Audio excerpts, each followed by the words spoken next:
Welcome to the CXR channel, our premier podcast for talent acquisition and talent management. Listen in as the CXR community discusses a wide range of topics focused on attracting, engaging, and retaining the best talent. We're glad you're here.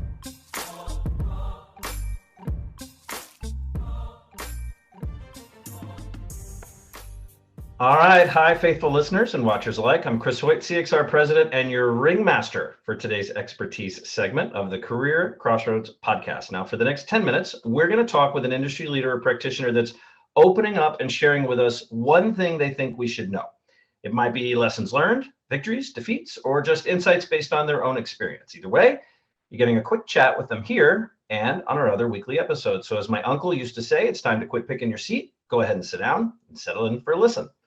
Now, if you're here live, you can always jump on the keyboard and drop a question into the chat. And if we have time, we'll try to get to your question. Now, if we run out of time, of course, you'll find any question that you ask over in our free and public forums at cxr.work/talent talks. And of course, please don't forget to subscribe to this videocast anywhere you listen to your other favorites. And to do that, we've made it super easy by sharing those easy subscribe buttons as well as a vast library of previous episodes at cxr.works/podcast. Now, as you may or may not know, these topics were curated from a list built around the results of our CXR 2021 Talent Acquisition Priorities Research. Hundreds of verified TA leaders and practitioners weighed in on what was important to them this year.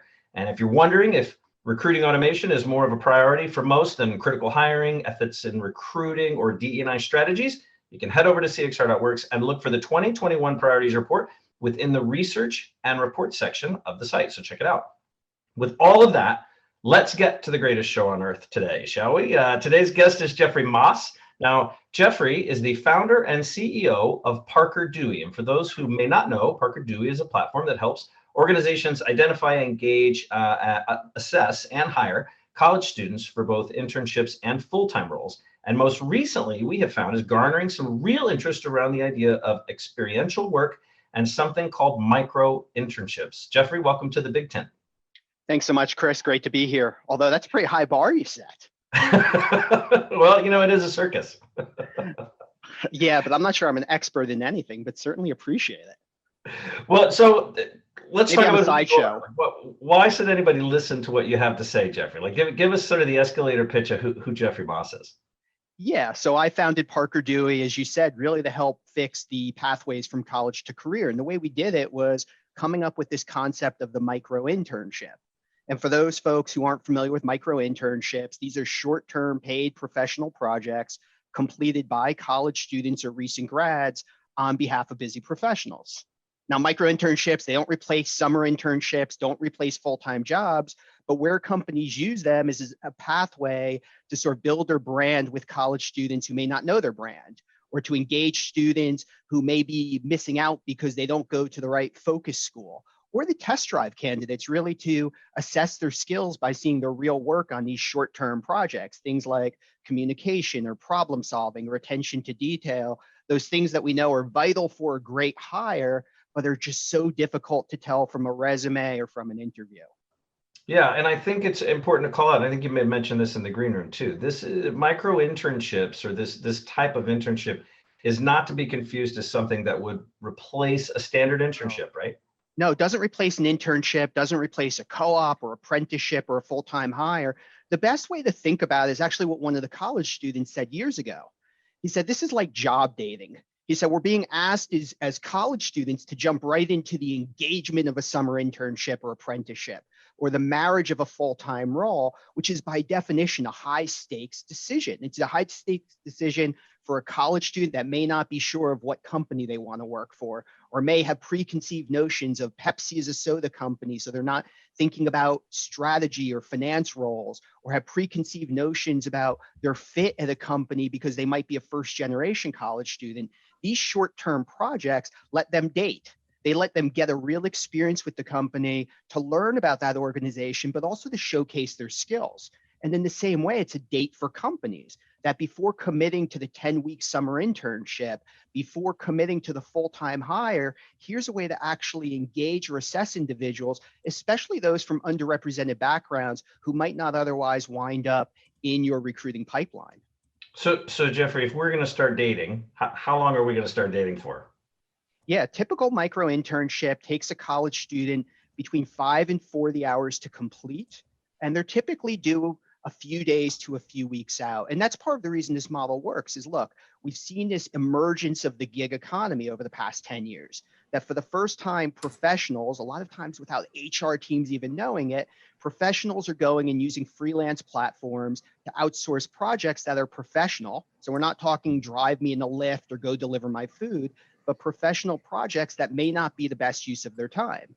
And historically, they've been doing it for geographic arbitrage. Let me send it to the Philippines or Eastern Europe or another low-cost environment. Yeah. What we said is because managers all have these needs, they all have projects on their plate that, again, just ain't the highest and best use of their time, let them give them to college students.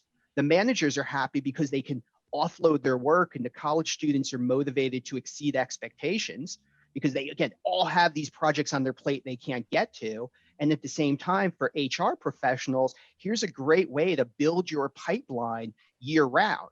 And as opposed to you flipping through stacks of resumes or conducting hundreds of phone screens only to realize in the first minute it's not the right fit. Or even worse, bringing them in for an interview and realizing it's not the right fit. Or even worse, they start the job and then you realize it or they realize it. What this lets you do is essentially have this test drive while providing the managers with this on-demand resource. So it's interesting. There are so many come out. So college recruiting has really just blown up from a shift, a pivot standpoint since the pandemic, right? I mean, we've had an awful lot of people come in and say that this turned our college recruiting efforts upside down. But along the way, we have found 10, 15 things we're now going to continue to do. And a couple of things that we really wish that we had back, right? That we were going to take on. And one of the things that was really most impressive to me, we had a couple of organizations say, look, we had the most diverse internship body come in than we've ever had. And that was because we could no longer go on campus anymore. Yeah. We weren't standing in a gymnasium of our 10 super schools or our preferred schools. We were forced to sort of diversify our school selection. Yeah. Yeah. So, it's, no, and that's the whole concept of experiential recruiting, which is what this is about. That this inability to be on site, on campus, forced that change by the university recruiters. Now, some of the university recruiters took what they had always done and simply copied it to an online environment. We've always done interviews, let's do virtual interviews. We've always done info sessions, let's do remote info sessions. And what they found is those things didn't work. I mean, we're seeing anywhere from a 50 to a 90% decrease in attendance by students because, like all of us, the students are zoomed out, or they were only engaging with companies they were already planning to apply to. So you didn't have that opportunity for sort of the ad hoc relationship development. What we found, and this gets to one of the questions in the chat, is what the students really want are real experiences. So while this experiential recruiting concept helps companies engage students they might be missing, it helps professionals get work done, it helps them better assess skills, what it also does is students value those opportunities to learn a little bit about the company, to get to know an industry they may not have thought of, or to consider a role they may not have been considering.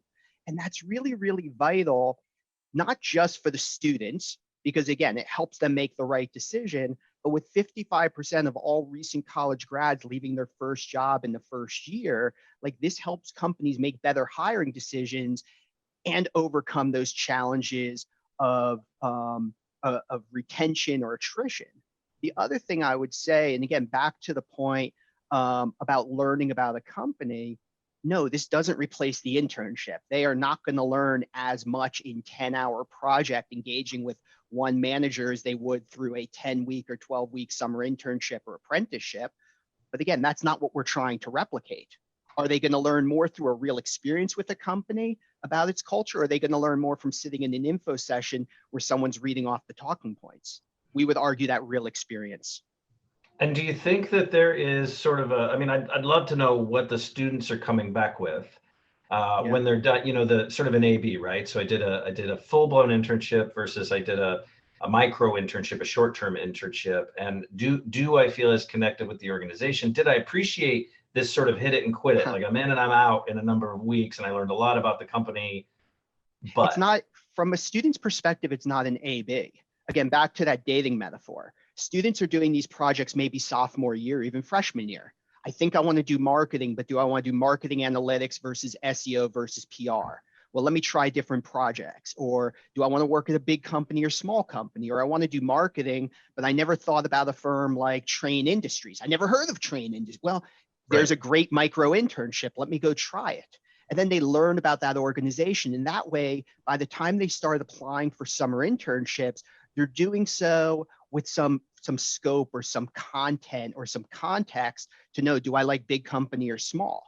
So again, they can go on a variety of these dates before getting engaged through the summer internship, and they have better data to make that decision. And in the same way, companies have better data to assess. Because again, that's the big difference between this early career recruiting perspective and folks later in their career. If I'm interviewing Chris for a job, we can talk about all of your professional experiences you had as an experienced professional. When we're interviewing or recruiting Chris as a college student, all we know is, well, where did he go to school? What was his major? What was his GPA? Those are really, really bad predictors of if he's a good hire. And by the way, they're not giving Chris good insights on if he even wants the job with our organization. So do you see these as complementary or to a longer internship, or setting up to maybe early on in the student career and then they come back for a full internship? Very, very complementary. And in fact, I mentioned before that 55% of recent college grads leave their first job in the first year. Those who complete micro internships, it's less than 2%. And that's an 18 or 24 month statistic. So it leads to better retention. It leads to them getting jobs that they may not have even applied to or may not have gotten selected for. The companies are happy because they're saying we find students who we may not have even recruited. What we're also seeing is a ton of usage around diversity, equity, and inclusion. That, again, this experiential recruiting concept really helps break down some of those barriers of, oh, where did Jeffrey go to school? Or is Jeffrey getting a referral into the company? It provides these equitable pathways, but what it also does is it retrains that hiring manager that says, I only want a summer intern from an Ivy League school with a 3.9 because it's a high commitment. It's hard to push back as much as we would like to. But if you're going to that hiring manager and saying, hey, I have a college kid who can help with a project you don't want to do. You're not on the hook for 10 weeks with him or her. You don't have to take them out to a bunch of lunches. Like, they're going to offload this, write a piece of content, do this market research, help us cleanse the data. Hiring manager doesn't care where they come from. And what happens is when the student does a great job, they're saying, wow, this student came from a school we haven't recruited from or from GPA. That's awesome. We need to bring him in. We need to hire her. So again, it breaks down those preconceived notions or biases a lot of hiring managers may unintentionally have. So Jeffrey, let me ask you, I think you guys have been around since 2012, 2013, 2015, yeah. Yeah, so 15, sorry. So what do you think it is from a popularity standpoint of this topic of, like, what has suddenly sort of thrust you guys into the spotlight from a micro internship standpoint just in the last year or two? Yeah, I think it's a few things. I mean, I think it's part of the way that we developed the organization, really starting small and quietly to prove out this whole concept and figure out how do we make it as easy as possible for companies to introduce. Again, we couldn't have a conversation with Pepsi 5 years ago saying your campus recruiting isn't working. Try this new thing that has no data, So we've collected that data and seen it, and I think it makes a pretty compelling case for the university recruiting teams or talent acquisition or DEI teams. The other thing goes back to what you said. I mean, the pandemic has created a catalyst. And while we were seeing a lot of the right trends with companies using this because the historical processes weren't working, the pandemic has certainly accelerated that. We can't go on campus this year. We need a new way to engage college students. Oh, great, here's this. But again, even pre-pandemic companies were seeing it. They're spending hundreds of thousands of dollars sending emails to students that students aren't reading because they're inundated. They're hiring third parties to go market on their behalf and build relationships to try to drive diversity, but the students see through it. Because companies, again, they have the web pages that all look the same, talking about the culture, but everyone the student's interviewing with looks like me. That doesn't sort of signal diversity by any stretch. So what we've seen is as companies have started to realize a lot of these efforts, which all have the best intentions, aren't delivering the returns they expected or the impact. They're looking for new things. And we have this data that shows experiential recruiting drives those outcomes, thrown on top of it with the catalyst the pandemic has created. I love it. I love the idea of a micro internship, or this piece gives choices and options that are a little bit broader than historically we've had on either side of the equation. I think that's fantastic. Well, and again, the reason it works is because hiring managers like it. Again, for the HR professionals on this, hiring managers are doing it anyway. The rogue budget spent on gig economy is in the billions. Our question is, as a recruiter, as a DEI professional, as an HR professional, why not harness it? Take it out of the shadows. And by the way, you can use this to build a talent pipeline. That way, come September, when you're on campus, you're not just starting to flip through the resume books and not just building the relationships year round. Your managers can be engaging these students on projects, and then you have a pipeline that's ready to go, and you have early access, and you have a competitive advantage, all without adding to anyone's workload or budget. I love it. And I love we got a comment in the chat that says, this sums it up nicely, paid job shadows on steroids, which is pretty great. Jeffrey, thank you so much for joining us today. We really appreciate your time. Thank you. Great being here, and wonderful talking with everyone. Thanks for the opportunity. Good stuff. Okay, listeners, here's the deal. Do we put together a near weekly expertise segment and fill you in on the upcoming segment at the end of each show? Yes. But today, I'm going to encourage you to dial in for something a little different before our next expertise. On May 13th, we're hosting a CXR members and alumni meeting. That means that anyone who has ever been a Career Crossroads member can register and join us on that Thursday to connect on a topic of intentional diversity networking. Now, this topic actually floated up in one of our online exchanges, but historically, we know that referrals for employment are less diverse, and we know normal human behavior sort of drives people to network with those that are most like them, to share opportunities more immediately with that demographic of our connections, whether it's friends or family, colleagues or peers. There's no denying that. So for some, this is easily a challenge of unconscious bias, but we're going to talk openly with dozens of leaders and you to talk about opportunities to approach networking with an intentional DE&I mindset. And this is part of our impact versus intent focus for the year, and you're not going to want to miss it. So put the kids in their crates and make the pets take a nap when you fire up your virtual background to join us. And trust me, this is a conversation you're going to want to be part of. So until then, we'll see you in the always active talent community forums over at cxr.works. Thanks for listening to the CXR channel. Please subscribe to CXR on your favorite podcast resource and leave us a review while you're at it. Learn more about CXR at our website, cxr.works, facebook.com and twitter.com/careercrossroads, and on Instagram at careerxroads. We'll catch you next time.